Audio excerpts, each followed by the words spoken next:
আমিও ছাড়বো না।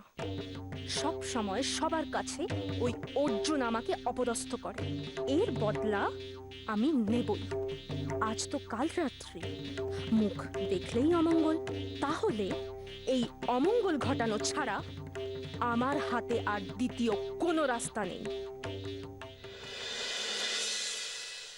একিরে দিদি, বসে বসে কি ভাবছিস? কিছু না। তুই এত রাত অবধি কোথায় ছিলি? আমি ওই নিচে বসে একটু আড্ডা মারছিলাম সবার সঙ্গে, আর কি। তুই এখানে কি করতে এসেছিস বলতো পলা? আমার সাথে একটু সময় কাটাতে এসেছিস নাকি নাকি বাকিদের সাথে আড্ডা মারতে? মানে মানে কেউ কথা বললে উত্তর না দিয়ে চলে যাব?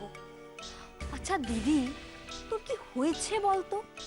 এত মাথা গরম করছিস, এত রেগে যাচ্ছিস, রেগে গিয়ে সবার সাথে কিরকম ব্যবহার করছিস সেটা বুঝতে পারছিস? পলা,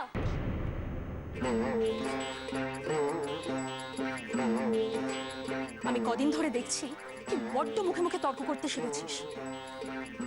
একটা এক্সট্রা কথা না বলে জাগে শুয়ে পড়। যা।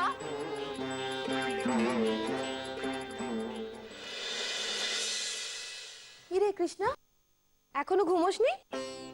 না। না কেন? তার মানে তুমি অর্জুনকে মিস করছো, তাই তো?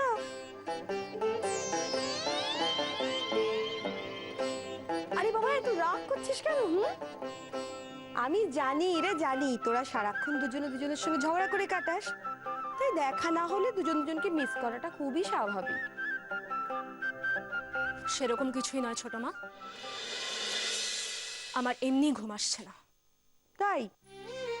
এই তো একটু আগে দেখছিলাম পুরো চোখ ঘুমে ঢুলে আসছে, এত বড় বড় হাই তুলছো তুমি, কি হলো এখন? তাহলে আমরা এটাই ধরে নেব যে কৃষ্ণা অর্জুনকে মিস করছে, তাই তো? তোমাদের বাড়ির ওই অসভ্য ছেলেটার জন্য আমার মাথা এতটাই গরম হয়ে আছে যে আমার কিছুতেই ঘুম আসছে না, বুঝলে? ছোট মা, তোমরা প্লিজ শুয়ে পড়ো।